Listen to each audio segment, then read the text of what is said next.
जय श्री कृष्ण। अध्याय 5 श्लोक 6। आगे का वर्णन। अनुवाद। भक्ति में लगे बिना केवल समस्त कर्मों का परित्याग करने से कोई सुखी नहीं बन सकता, परंतु भक्ति में लगा हुआ विचारवान व्यक्ति शीघ्र ही परमेश्वर को प्राप्त कर लेता है।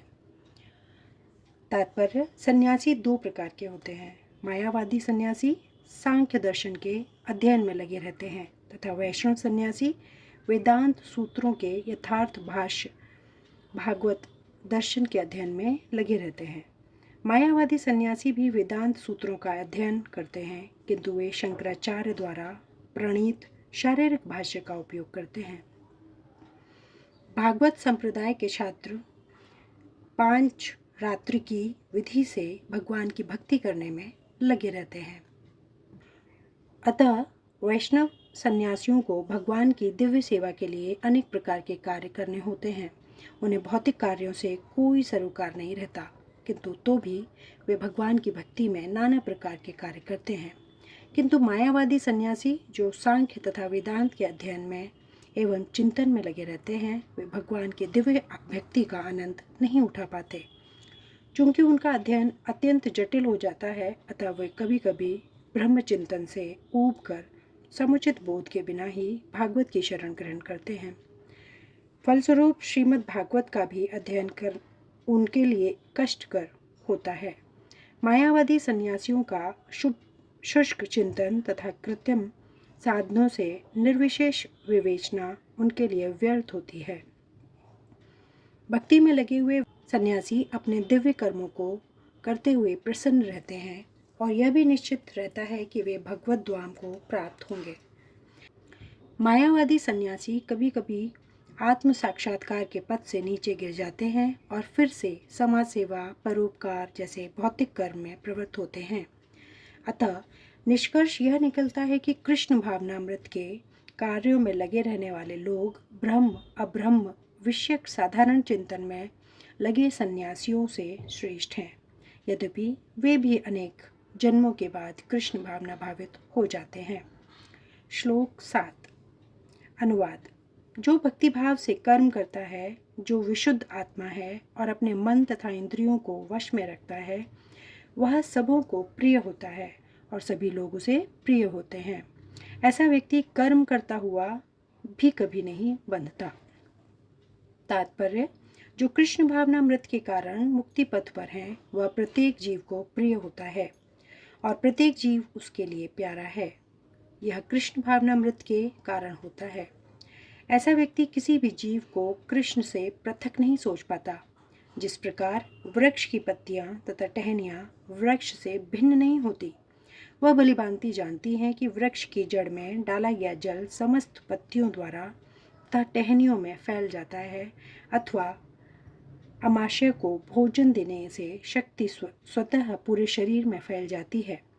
चूँकि कृष्ण भावनामृत में कर्म करने वाला सबों का दास होता है, अतः वह हर एक को प्रिय होता है। चूँकि प्रत्येक व्यक्ति उसके कर्म से प्रसन्न रहता है, अतः उसकी चेतना शुद्ध रहती है। चूँकि उसकी चेतना शुद्ध रहती है, अतः उसका मन पूर्णतः नियंत्रण में रहता है। मन के नियंत्रित होने से उसकी इंद्रियां संयमित रहती हैं। चूँकि उसका मन सदैव कृष्ण में स्थिर रहता है, अतः उसके विचलित होने का प्रश्न ही नहीं उठता। न ही उसे कृष्ण से संबंध कथाओं के अतिरिक्त अन्य कार्यों में अपनी इंद्रियों को लगाने का अवसर मिलता है। वह कृष्ण कथा के अतिरिक्त और कुछ सुनना ही नहीं चाहता। वह कृष्ण को अर्पित किए गए भोजन के अतिरिक्त कुछ अन्य खाना नहीं चाहता और न ऐसे किसी स्थान में जाने की इच्छा रखता है जहाँ कृष्ण संबंधी कार्य न होता हो। अतः उसकी इंद्रियां वश में रहती हैं। ऐसा व्यक्ति जिसकी इंद्रियां संयमित हों, वह किसी के प्रति अपराध नहीं कर सकता। इस पर कोई यह प्रश्न कर सकता है, तो फिर अर्जुन अन्यों के प्रति युद्ध में आक्रामक क्यों था? क्या वह कृष्ण भावना भावित नहीं था? वस्तुतः अर्जुन ऊपर से ही आक्रामक था, क्योंकि जैसा कि द्वितीय अध्याय में बताया जा चुका है, आत्मा के अवध्य होने के कारण युद्ध भूमि में एकत्र हुए सारे व्यक्ति अपने अपने स्वरूप में जीवित बने रहेंगे। अतः आध्यात्मिक दृष्टि से कुरुक्षेत्र की युद्ध भूमि में कोई मारा नहीं गया। वहां पर स्थित कृष्ण की आज्ञा से केवल उनके वस्त्र बदल दिए गए। अतः अर्जुन कुरुक्षेत्र की युद्ध भूमि में युद्ध करता हुआ भी वस्तुतः युद्ध नहीं कर रहा था। वह तो पूर्ण कृष्ण भावनामृत में कृष्ण के आदेश का पालन मात्र कर रहा था। ऐसा व्यक्ति कभी कर्म बंधन से नहीं बंधता। श्लोक 8 और 9 अनुवाद। दिव्य भावनामृत युक्त पुरुष देखते, सुनते, स्पर्श करते, सूंघते, खाते, चलते फिरते, सोते तथा श्वास लेते हुए भी अपने अंतर में सदैव यही जानता रहता है कि वास्तव में वह कुछ भी नहीं करता। बोलते, त्यागते, ग्रहण करते या आंखें खोलते बंद करते हुए भी वह यह जानता रहता है कि भौतिक इंद्रियां अपने अपने विषयों में प्रवृत्त हैं और वह इन सब से पृथक है। तात्पर्य, चूंकि कृष्ण भावना भावित व्यक्ति का जीवन शुद्ध होता है, फलतः उसे निकट तथा दूरस्थ 5 कारणों कर्ता, कर्म, अधिष्ठान, प्रयास तथा भाग्य पर निर्भर किसी कार्य से कुछ लेना देना नहीं रहता। इसका कारण यह है कि वह भगवान की दिव्य सेवा में लगा रहता है। यद्यपि ऐसा प्रतीत होता है कि वह अपने शरीर तथा इंद्रियों से कर्म कर रहा है, किंतु वह अपनी वास्तविक स्थिति के प्रति सचेत रहता है, जो कि आध्यात्मिक व्यवस्था है। भौतिक चेतना में इंद्रियां इंद्रिय तृप्त में लगी रहती हैं, किंतु कृष्ण भावनामृत में वे कृष्ण की इंद्रियों की दृष्टि में लगी रहती है। अतः कृष्ण भावना भावित व्यक्ति सदा मुक्त रहता है, भले ही वह ऊपर से भौतिक कार्यों में लगा हुआ दिखाई पड़े। देखने तथा सुनने के कार्य ज्ञानेंद्रियों के कर्म हैं, जबकि चलना, बोलना, मल त्यागना आदि कर्मेंद्रियों के कार्य हैं। कृष्ण भावना भावित व्यक्ति कभी भी इंद्रियों के कार्यों से प्रभावित नहीं होता। वह भगवत सेवा के अतिरिक्त कोई दूसरा कार्य नहीं कर सकता, क्योंकि उसे ज्ञात है कि वह भगवान का शाश्वत दास है। श्लोक 10 अनुवाद। जो व्यक्ति कर्म फलों को परमेश्वर को समर्पित करके आसक्ति रहित होकर अपना कर्म करता है, वह पाप कर्मों से उसी प्रकार अप्रभावित रहता है जिस प्रकार कमल पत्र जल से अस्पृश्य रहता है। तात्पर्य, यहाँ पर ब्रह्माणी का अर्थ कृष्ण भावनामृत में है। यह भौतिक जगत प्रकृति के 3 गुणों की समग्र अभिव्यक्ति है, जिसे प्रधान की संज्ञा दी जाती है।